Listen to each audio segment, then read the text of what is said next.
누가복음 연속 강의 76번째고요. 예수님께서 운명하시는 십자가 위에서 운명하시는 장면, 그리고 예수님이 운명하신 직후에 어떤 일들이 있었는가에 대해서 아주 상세하게 기록을 하고 있습니다. 마태도, 마가도, 누가도, 요한도, 사복음서 기자 모두가 예수님의 운명하시는 장면을 다 기록을 했는데요. 약간씩 달라요. 마태는 조금 더 세밀하게, 요한은 중요한 부분을, 또 마가도 중요한 부분. 그래서 오늘은 마태, 마가, 누가, 요한을 다 왔다 갔다 하면서 예수님의 운명하시는 그 장면, 그리고 운명하신 직후에 어떤 일들이 있었나. 자, 44절에 보면 때가 제6시쯤 되어 해가 빛을 잃고 온 땅에 어둠이 임하여 제9시까지 계속했다 그랬어요. 제 몇 시 그러면 거기다가 더하기 6을 하면 되죠. 그러니까 제6시 그러면 오늘날로 정오가 되는 거 12시. 그리고 제9시 그러면 오늘날로 하면 오후 3시가 됩니다. 그러니까 플러스 6을 하면 현재 시간이 나오는 겁니다. 그러니까 예수님께서 십자가에 못 박히시고 나서 12시부터 오후 3시까지 해가 빛을 싹 잃은 거예요. 그러니까 온 세상이 깜깜해지는 거예요. 깜깜해지는 거예요. 그리고 성소의 휘장이, 거기 보면 45절에 보면 성소의 휘장이 한가운데가 쫙 찢어졌다 그랬습니다. 지금 예수님이 못 박히신 곳이 어디죠? 골고다 언덕이잖아요. 성소는 저쪽, 성전은 이 골고다 언덕으로부터 상당히 떨어진 곳에 있다니까요. 예수님이 골고다 언덕의 십자가에서 운명하심과 동시에 저 멀리 있던 예루살렘 성전 안에 그 성소의 휘장이 위에서부터 아래로 쫙 찢어진 거예요. 그리고 자, 우리 마태복음에 한번 가봅니다. 여기에 대해서, 이 상황에 대해서 마태복음은 조금 더 상세하게, 마태복음 27장 50절부터 마태복음 27장 50절부터 27장 50절 53절까지입니다. 50 시작. 예수께서 다시 크게 소리 지르시고 영혼이 떠나시다. 이에 성소 휘장이 위로부터 아래까지 찢어 둘이 되고 땅이 진동하며 바위가 터지고 무덤들이 열리며 자던 성도의 몸이 많이 일어났다 그랬습니다. 네, 조금 더 상세하게 기록을 하고 있죠. 누가보다는. 누가는 그때 상황에 대해서 해가 빛을 잃었다. 온 세상이 3시간 동안 어두웠다. 근데 마태는 그때 경험한 것을 지금 기록을 한 거예요. 온 땅이 막 터지면서 흔들리면, 지진이 나는 것처럼 흔들리면서 바위가 터지고 또 무덤들이 일어나. 우리나라 무덤을 상상하면 안 됩니다. 거기는 우리나라처럼 이렇게 봉이 된 무덤이 없어요. 돌 무덤입니다. 돌. 평토장한 거예요. 그러니까 바위가 흔들리고 돌 무덤들이 열리면서 죽었던 성도들이 막 살아난 거예요. 예수님이 운명하심과 동시에 휘장이 찢어지고 땅이 흔들리고 바위가 터지고 무덤이 일어나고 죽었던 사람들이 살아나고, 여기에 복음의 중요한 핵심이 있는 겁니다. 이 부분을 잘 보셔야 되는 거예요. 자, 그러면 예수님께서 운명하시자마자 성소의 휘장이 쫙 찢어졌다. 그리고 무덤이 열리면서 죽었던 사람들이 살아났다. 여기에 복음의 핵심이 있다. 그러니까 예수님께서 운명하시면서 성소의 휘장이 위에서부터 아래로 둘로 갈라졌다고 하는 것은 히브리서에서 설명을 하고 있어요. 그러니까 성경은 항상 성경에 답이 있습니다. 그러니까 성경은 성경에서 답을 찾아야지 이게 다른 데서 찾으면 안 됩니다. 큰일 납니다. 성경은 성경의 답이 있다.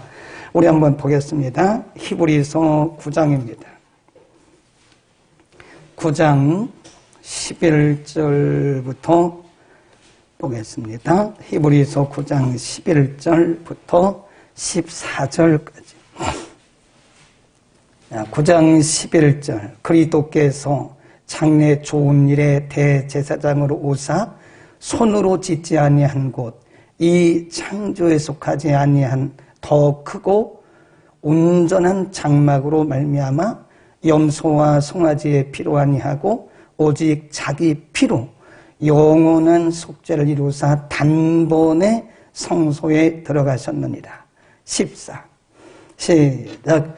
하물며 영원하신 성령으로 말미암아 흠없는 자기를 하나님께 드린 그리스도의 피가 어찌 너희 양심으로 죽은 행실에서 깨끗하게 하고 살아계신 하나님을 섬기게 하지 못하겠느냐. 28.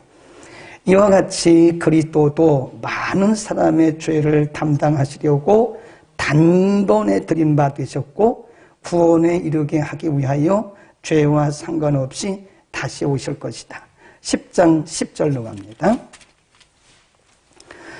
자, 거기 또 이렇게 설명을 해요. 10장 10절. 이 뜻을 조차 예수 그리스도의 몸을 단번에 들이심으로 말미암아 우리가 거룩함을 얻었도라.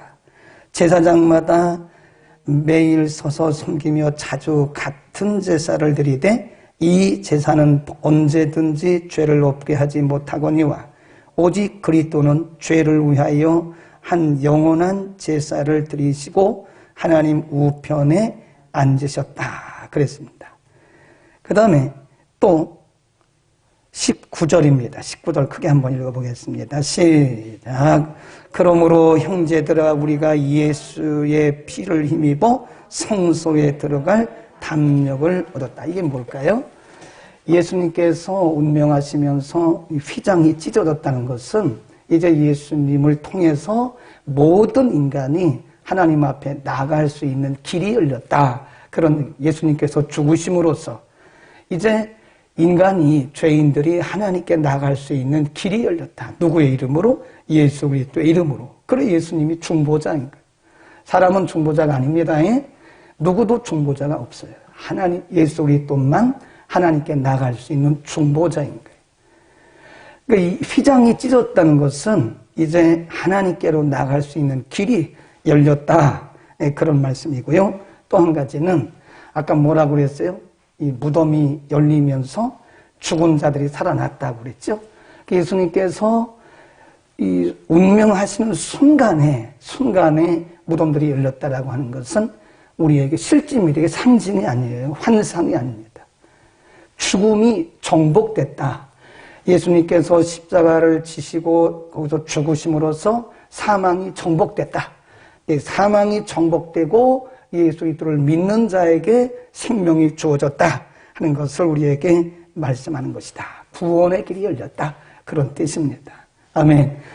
그러니까 예수 그리스도의 죽음은 사망을 정복한 것이고 구원의 길을 열은 것이고 누구든지 그리스도를 믿으면 담대하게 하나님 앞에 나아갈 수 있는 중보의 길을 예수님께서 열으셨다라고 하는 것을 우리에게 가르쳐주고 있는 것입니다. 그래 예수님의 십자가 죽음은 슬픔이 아니라 그랬어요. 예수님이 골고다 언덕으로 십자가를 지시기 위해서 가시는데 갈릴리로부터 찾아온 여인들, 예루살렘에서 예수님을 따라왔던 여인들이 예수님을 보고 막 울어요. 슬피 울어요. 예수님께서 그 여인들에게 하신 말씀이 예루살렘의 딸들아 나를 위해서 울지 마라. 너희와 너희 자녀를 위해서 울어라. 그러니까 예수님은 지금 골고다 언덕에 구원을 완성하시기 위해서 가시는 거잖아요. 근데 그 여인들은 예수님을 인간적으로 바라본 거예요. 슬픔으로 바라본 거예요. 오늘날 우리가 십자가를 보고 슬퍼한다는 것은 십자가의 도를 우리가 깨닫지 못한 겁니다. 예수님은 십자가 죽음을 통해서 죽음을 정복하신 거예요. 예수님은 십자가 죽음을 통해서 우리가 하나님 앞에 나아갈 수 있는 길을 여신 겁니다. 그 십자가가 슬픔이 아니죠. 십자가는 승리입니다. 승리. 아멘. 그 우리는 십자가를 바라보면서 기뻐하고 함성을 지르고 승리의 계가를 불러야지, 십자가를 바라보면서 슬퍼하고 눈물을 흘리는 것은 아직도 복음 밖에 있기 때문에 그런 거다. 십자가는 슬픔이 아닙니다. 승리를 의미하는 것이다. 그 다음에 46절인데요. 다시 누가복음으로 가서 23장 46절에 보면 예수님께서 운명하셨다. 그래서 46절에 보면 이 운명하시는 모습이 예수께서 큰 소리로 불러가라사대 아버지여 내 영혼을 아버지 손에 부탁하나이다. 그리고 운명하셨어. 근데 여기는 마태도 마가도 누가도 예수님께서 운명하시면서 아버지여 저들을 용서, 이런 말씀은 기록했는데 딱 한 군데 사도 요한이 기록한 말씀이 하나 있어요. 그게 뭐냐? 요한복음 19장 30절입니다. 요한복음 19장 30절에 예수님께서 운명하시면서 마지막으로 하신 말씀이 있어요. 요한복음 19장 30절. 자, 우리 크게, 집에 계신 분도 크게 시작. 예수께서 신포도주를 받으신 후 가라사대 다 이루었다 하시고 머리를 숙이시고 영혼이 돌아가시니라. 거기 보면 다 이루었다. It is finished. 성취했다. 예수님이 마지막으로 하신 말씀이 다 이루었다. 다 이루었다. 뭘 이뤘다는 거예요? 구원의 조건을 이루셨다. 율법의 요구를 이루셨다. 그러니까 구원의 모든 조건이 다 이루어진 거예요. 이제 누구든지 예수 그리스도를 믿기만 하면 되는 겁니다. 아멘. 어떤 것도 이제 더 이상 구약의 어떤 율법이라든지 이런 것이 필요한 게 아니에요. 예수님께서 구약의 율법의 요구를 다 이루셨어요. 그래서 율법의 모든 요구를 다 친히 십자가를 지시고 이루셨기 때문에 우리는 그분을 믿기만 해요. 그러니까 십자가가 능력인 거예요. 십자가가 구원입니다. 그러니까 바울이 말하기를 뭐라 그래요? 십자가가 구원받는 우리들에게는 능력이지만 멸망하는 자들에게는 뭐가 된다 그래요? 부끄러움이 된다. 그러니까 사도 바울이 고백하기를 자기의 스펙도 자랑할 것이 없고 자기의 공로도 자랑할 것이 없고 뭐만 자랑한다 그래요? 나는 오직 예수 그리스도만 자랑하겠다 그러잖아요. 이게 십자가 복음인 겁니다. 아멘. 우리는 예수 그리스도를 믿음으로 구원에 이르는 것이다. 그 다음에 47절부터 49절에 보면 예수님께서 운명하시는 그 순간에 그 주변에 많은 사람들이 있었어요. 47. 백부장이 그 된 일을 보고 하나님께 영광을 돌려가로되 이 사람은 정녕 의인이었도다 하고 48 시작. 이를 구경하러 모인 무리도 그 된 일을 보고 다 가슴을 두드리며 돌아가고 예수의 아는 자들과 및 갈릴리로부터 따라온 여자들도 다 멀리 있어서 이 일을 뭐하니라? 보니라. 거기 보면 본다가 3번 나와요. 이런 부분을 우리가 잘 보셔야 됩니다. 성경을 그냥 흘려보내면 하나님의 의도가 뭔지를 몰라요. 왜? 성경이 백부장이 봤다. 그렇죠? 47절 보세요. 백부장이 그 된 일을 뭐하고? 보고. 그 다음에 48절 이를 구경하려 모인 무리도 그 된 일을 뭐하고? 보고. 49절 예수의 아는 자들이 아들과 및 갈릴리로부터 따라온 여자들도 그 멀리 서서 이 된 일을 뭐하고? 보고. 왜 성경이 이 일을 기록했나? 예수님께서 사실은 그 유대인들에게는 죄인이잖아요. 죄인. 사실 여기 백부장도요. 사실은 예수님께서 숨지시는 운명하신 그 전까지는 무덤이 열리고 휘장이 찢어지는 그런 진동하는 것을 경험하기 전까지는 이 백부장도 어쩌면 예수님에 대해서 이렇게까지는 아마 알지는 못했을 거예요. 현장에서 본 거예요. 현장에서. 멀리 갈릴리로부터 떠나왔던 그 여인도 현장에서 일어난 걸 본 거예요. 예수님이 운명하시는 그 모습, 운명하시면서 다 이루었다고 말씀하시는 그 모습, 그리고 이 바위가 터지면서 진동하듯이 또 무덤이 일어나는 모습, 사람들이 죽었던 사람들이 살아나는 모습, 이런 것을 봤다는 거예요. 근데 나중에 보면 사도 바울은 이 사람들이 뭐냐? 부활의 증인이라고 말해요. 부활의 증인.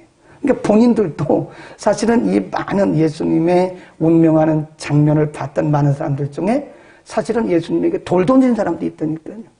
예수님의 뺨을 때린 사람도 있을 수 있어요.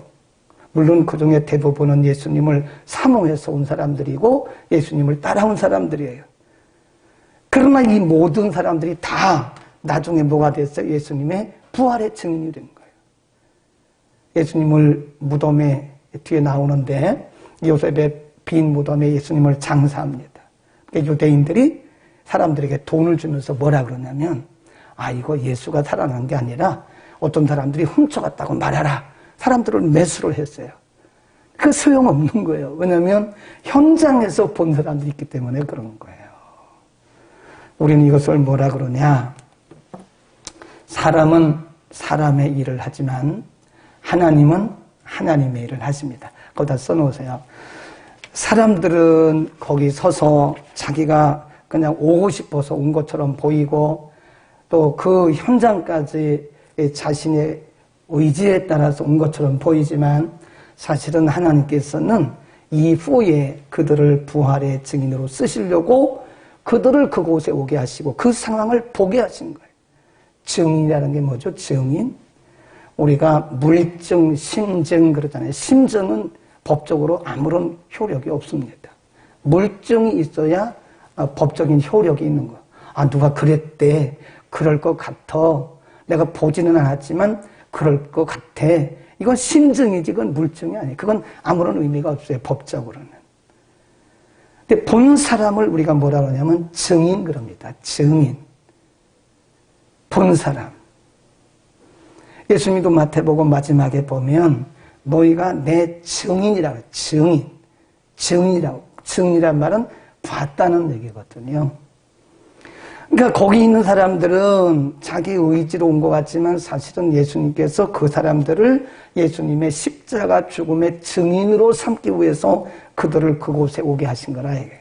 그러니까 우리가 가끔 보면은요, 우리 생각으로 온 것 같고 우리 생각으로 그것을 한 것 같지만 나중에 보면 하나님이 넓게 보면 하나님의 일을 하시려고 그런 마음도 주신 것이고 그렇게 오게 하신 것이고 보게 하신 것이고 듣게 하신 겁니다. 그러니까 오늘 우리가 보는 거, 듣는 거, 말하는 거 언뜻 보면 사람이 자기 의지에 따라서 하는 것처럼 보일 수 있으나 하나님은 그런 일들을 통해서 일련의 사건들을 통해서 하나님 자신의 일을 하게 하신다는 사실을 꼭 믿기를 바랍니다. 그러니까 하나님의 섭리적 차원에서 보면 버릴 게 하나도 없어요. 누구를 원망할 것도 없고 누구를 탓할 것도 없고 막 그렇습니다. 이 모든 일들이 다 넓게 보면 하나님이 모든 일련의 사건들을 통해서 하나님은 그분의 일을 하시는 것이다. 좀 신기하지 않습니까? 별로 안 신기한가? 왜? 제가 볼 때는 참 신기해요. 이 백부장, 이 사람들도 별로, 백부장 이 사람도 의롭다고 하긴 했지만 사실은 예수님이 살아계실 때는 그렇게 대단한 증인이 아니었어요. 갈릴리로부터 왔던 그 여인도 사실은 인간적으로 인정에 매어서 온 것이었지 그들이 증인되기 위해서 온 것은 아니었어요. 그런데 그들이 거기까지 오게 하신 것도 어떻게 보면 하나님께서 하신 것이고 그들을 십자가의 죽음의 증인으로 어떤 사람들은 부활의 증인으로 쓰시고 어떤 사람들은 십자가의 증인으로 쓰시는 거예요. 그러니까 오늘 우리의 삶의 현장에서 우리가 경험하고 있는 모든 일들이 우리가 보는 것, 듣는 것, 말하는 것 물론 그 중에는 마귀가 주는 생각들도 많아요. 마귀가 주는 생각도 많습니다. 요한복음 13장 2절에 보면 마귀가 벌써 예수를 팔려는 생각을 유다의 마음속에 넣었다 그랬어요. 그러니까 우리의 생각 속에 일어나는 것들이 다 성령의 생각은 아니지만 많은 경우에 우리를 그렇게 하나님께서 몰아가셔서 결국은 하나님의 일을 하게 하시는 거다. 아멘. 그러니까 우리는 모든 일들을 하나님의 섭리적 차원에서 봐야 됩니다. 네. 사람의 관점으로 바라보면 때로는 사람을 원망해야 되고 또 사람에게 어떤 책임을 전가해야 되고 그러다 보면 이 사람이 참 힘들어. 사람 사는 거예요. 그러나 그것이 내 마음에 드는 일이든 들지 않는 일이든 그것이 일련의 모든 사건들이 하나님의 일을 이루시는데 하나님의 거룩한 도구다. 하나님의 일을 이루신 하나의 과정에서 일어난 일이다 라고 생각한다면 분명히 거기에 하나님의 뜻이 있는 거다. 아멘. 거기에 하나님의 뜻이 다 있는 거다. 그 다음에 시체가 그냥 십자가에 달려 있습니다. 예수님의 운명하시고 나서 예수님의 시체가 그냥 달려 있어요. 그러면 누군가가 가서 예수님의 시체를 가져다가 뭐 해야 돼요? 장사를 지내야 될 거 아니겠어요? 자, 우리가 예수님이 골고다 언덕으로 올라가실 때 예수님 너무 지치셨잖아요. 근데 그때 마침 누가 지나갔어요? 구레네 시몬이 지나가잖아요. 그러니까 사람들이, 군병들이 예수님 배려하는 차원에서 구레네 시몬을 탁 잡았어요. 그리고 예수님이 지시한 십자가를 거기서부터 골고다 언덕까지 사형장까지 지게 하세요. 그걸 뭐라고 그랬어요? 하나님이 예비하신 사람이라. 구레네 시몬은 그냥 지나간 것 같은데 그게 아니라 바로 예수님의 십자가를 대신 지게, 물론 억지로 졌죠. 억지로 진 거지만 그에게 있어서는 영광이라. 오늘 나오는 아리마대 사람 요셉도 비슷한 사람이에요. 거기 한번 보세요. 50절. 50절 공회의원으로 시작. 공회의원으로 선하고 오의로운 요셉이라 하는 사람이 있으니 저희의 결의와 행사에 같아하지 아니한 자라. 그는 유대인의 동네 아리마대 사람이요 하나님의 나라를 기다리는 자러니 빌라도에게 가서 예수의 시체를 달라 하여 이를 내려 세마포로 싸고 아직 사람을 장사한 일이 없는 바위에 판 무덤에 넣어두었다 그랬습니다. 하나님이 준비한 사람이죠. 우리는 이것을 뭐라 그러냐? 걱정할 거 없다니까요. 아니, 저 예수님의 시체를 누가 갖다 장사하지? 걱정할 거 없어요.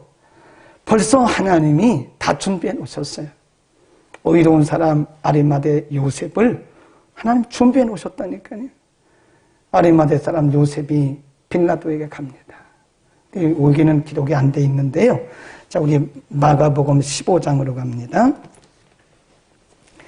마가복음 15장 43절에 이 아리마대 요셉이 빌라도에게 가서 예수님의 시체를 달라고 요청하는 모습을 마가는 구체적으로 기록했어요. 누가는 그냥 빌라도에게 가서 예수님의 시체를 허락받았다 그랬잖아요. 자, 43절. 마가복음 15장 43절. 시작. 아리마대 사람 요셉이 와서 옳지, 거기다 줄거세요. 당돌이라고 그랬는데 볼들이 용감하게 그런 뜻입니다. 용감하게 빌라도에게 들어가 예수의 시체를 달라 하니 이 사람은 존귀한 공회원이요 하나님의 나라를 기다리는 자라 그랬습니다. 그러니까 사람이 걱정할 필요가 없는 거라니까요. 우리가 괜히 그냥 우리가 뭘 하는 것처럼 자꾸 인간적으로 걱정하면 하나님의 일을 망쳐요. 그냥 가만 계세요, 그냥. 그러면 하나님이 예비하신 사람이 나타나요. 아, 이걸 어떡하지? 이걸 누가 하지? 왜 그걸 걱정합니까? 하나님이 준비해 놓으신 사람이 있다니까요. 그러니까 아리마대 사람 이 요셉은 본디오 빌라도에게 가서 뭐라 그래요? 예수님의 시체를 달라고 그러는데 당돌하게 가서 빌라도가 총독인데 감히 어디 총독 앞에 가서 그 시체를 그럼 당신이 누구냐고 당신이 친척이냐고 이렇게 물어보면 뭐라고 대답할 거예요. 그런데 하나님이 우리를 쓰실 때는요 그런 마음을 주세요. 무슨 마음? 당돌한 마음. 우리말로 볼 때 당돌이란 말은 나쁜 의미로 보는 거거든요. 당돌. 이 말은 나쁜 의미로 보는 건데 다른 번역에 보면 볼드리. 아주 용감하게, 대담하게 빌라도에게 가서 예수님의 시체를 주시오. 내가 예수님의 시체를 내려가서 내가 예수님의 시체를 장사하겠소. 누가 그런 말을 합니까? 감히. 그런 말을 할 사람이 없다니까요. 근데 하나님께서 예비된 사람이에요. 이렇게 보면 하나님께서 그 시간마다 그 때마다 환경마다 어떤 과정마다 하나님이 예비하신 사람들이 있어요. 그러니까 우리가 걱정하지 말라니까요. 아, 저걸 누가 하지? 왜 그걸 걱정합니까? 우리가 하나님이 아닙니다. 그건 내가 가지고 있는 그런 어떤 용기가 아니에요. 하나님이 나를 쓰시려고 내게 주신 그런 용기이고 믿음인 것을 믿기를 바랍니다. 그러니까 그런 어떤 사인이 오거들랑 아, 하나님 이번에는 나를 쓰시는구나. 네. 한 번은 저 나갈랜드에 집회를 가는데요. 사실 제가 집회 가면 한 2천만 원 들어갑니다. 교회가 그거 감당 못합니다. 거의 한 분이 다 해요. 그런 거 갈 때는. 근데 어떤 분이 한 번 가는데 1,200만 원을 보험을 타가지고 왔어요. 보험. 근데 마침 몸에 이상이 있어가지고 병원에 가서 조직 검사를 하니까 암 판정을 받았어요. 근데 암보험을 들었는데 그 암보험을 타가지고 전액을 다 10원 하나 안 떼고 다 드린 거예요. 그래서 지금도 저기 가면 나갈랜드에 가면요. 그 학교 안에다가 큰 이게 학생들 채플실을 하나 그때 당시 지었어요. 그 집사님이 지은 거예요. 그때. 그리고 나서 하나님께서 치유하시더라고. 그게 아무나 오는 마음이 아니라니까요. 누가 아니 자기가 암 걸린 것도 지금 정신이 없는 상황인데 암보험 타가지고 본인은 10원 한 장 안 쓰고 누가 그거를 하나님 앞에 드릴 마음이 누가 있겠습니까? 인간적으로 볼 때 그런 계산이 나옵니까? 안 나오잖아요. 하나님이 쓰실 때는 그런 아주 용기가 생기는 거예요. 하나님 우리에게 탐대함을 주시는 겁니다. 하나님께서 그런 마음을 주시거들랑 아, 하나님이 나를 쓰시는구나. 아, 감사하구나. 그래서 주저하면 안 됩니다. 그런 믿음의 용기가 왔을 때 주저하면 그 다음에 그런 기회가 다시 안 와요. 안 올 수도 있어요. 올 수도 있지만 그 주저하다가는 일생에 한두 번 올 수 있는 기회를 우리 놓쳐버릴 수 있는 것이다. 아멘. 오늘 아리마대 사람 요셉이 당돌이 간 총독 본디오 빌라도에게 가서 당돌이 말하는 이것은 그의 마음이 아니었어요. 하나님께서 그 순간에 예수님의 존귀하신 시체를 그의 무덤에 장사하기 위해서 그를 쓰시려고 하나님이 그를 준비하신 것이다. 하나님은 사람을 준비하는 것을 믿기를 축원합니다. 그러니까 우리가 내 생각과 안 맞고 또 내 계산과 안 맞아도 가만히 있으면 하나님이 예비하신 분들을 통해서 쓰시는 거다. 아멘. 아멘. 자, 마지막으로 55절입니다. 23장 55절 56절 55절 갈릴리에서 예수와 함께 온 여자들이 뒤를 쫓아 그 무덤과 그의 시체를 어떻게 둔 것을 보고 돌아가 향품과 향유를 예비하더라. 계명을 쫓아 안식일에 쉬더라. 어디서부터 쫓아왔대요? 갈릴리. 지금 이 일이 일어난 게 어딘데요? 예루살렘. 갈릴리로부터 예수님을 찾아온 이 여인들이 예수님을 끝까지 따라간 거예요. 네, 그렇게 호언장담했던 예수님의 제자들은 다 어디 갔대요? 다 도망쳤어요. 물론 나중에 이제 돌아왔어요. 예수님이 부활하신 날 이 여인들이 가가지고 예수님의 무덤이 비어있다고. 다음 주에 공부할 건데 그 믿지도 않아요. 여인들이 가서 이렇게 증거하니까 믿지도 않아요.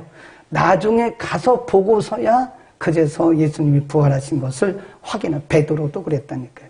그렇게 호언장담했던 베드로도 그랬어요. 그런 걸 보면 우리가 호언장담은 하지 말아야 되겠더라고요.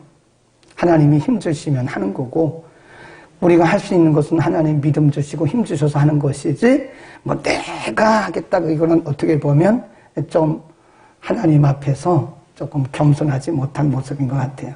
호언장담하고, 베드로처럼 이렇게 호언장담하고, 중요한 시점에는 예수님을 부인하고 도망가잖아요. 누구보다 못해요? 여인들보다 못하다니까요. 예. 갈릴리에서 쫓아온, 물론 그 중에 이름은 몇 명 드러났지만 대부분의 무명의 여인들이란 말이죠. 그런 걸 보면 어떤 분이 우스갯소리로 이런 얘기 하더라고요. 천국에 가니까 남자들이 별로 없더래. 대부분이 여성들이라죠. 물론 천국에는 남성, 여성이 없습니다. 천국은 시집도 안 가고 장가도 안 간 천사와 같은 모습이기 때문에 남성, 여성은 없지만 우스갯소리로 하는 건데 잘 우리가 되새겨볼 의미는 있어요. 우리도 이렇게 큰 소리 치지만, 설교하면서 큰 소리 치지만 막상 어떤 문제에 부딪혔을 때 과연 이 여인들처럼 끝까지 예수님을 따라갈 수 있을 것인가? 내가 목사라고, 내가 장로라고, 내가 권사라고, 내가 전도사라고, 내가 선교사라고 지금은 큰 소리 치지만, 그러나 막상 우리에게 어떤 위기적 상황이 닥쳤을 때 정말 우리가 이 여인들처럼 끝까지 예수님의 뒤를 따라갈 수 있을 것인가? 얼마나 멋져요. 그리고 결국 이 여인들이 부활하신 주님을 만나잖아요. 끝까지 따르는 자가 부활하신 주님을 만난 겁니다. 아멘. 우리는 이 힘을, 이 능력을 하나님 앞에, 그게 능력이죠, 뭐요. 끝까지 예수님을 따를 수 있는 그게 능력인 거예요. 우리가 지금 아무리 큰 소리 치고 아무리 호언장담을 해도 끝까지 예수님을 따라가지 못한다면 우리는 예수님의 그 제자들처럼 비겁하게 호언장담을 했지만 비겁하게 예수님을 멀리 따라가거나 도망칠 수도 있다는 거예요. 저는 그렇게 생각합니다. 뭐가 능력이냐? 기적을 행한 것도 능력이죠. 그러나 그거보다 더 큰 능력이 뭐냐? 예수님을 끝까지 따르는 거예요. 갈릴리에서 찾아온 이 여인들처럼 예수님을 끝까지 따라가는 이것이 조용하지만, 그러니까 우리가요, 막 기도도 크게 안 하고 찬송도 크게 안 한다고 믿음 없다고 보면 안 됩니다, 여러분. 그렇게 왔다는 큰 코 다쳐요. 막 기도 크게 하고 박수치고 막 이렇게 하는 사람이 뜨거운 것 같고 믿음 있는 것 같지만 또 그럴 수도 있지만 또 아닐 수도 있어요. 그러니까 어떤 분들은 성격상 굉장히 조용합니다. 아주 기도도 크게 안 하고 찬송도 크게 안 하고 아주 조용한 것 같은데 갈릴리에서 온 여인들처럼 예수님을 끝까지 따라가는 그런 능력이 있을 수도 있다니까요. 그러니까 우리가 겉만 보고 평가하지 말자고요.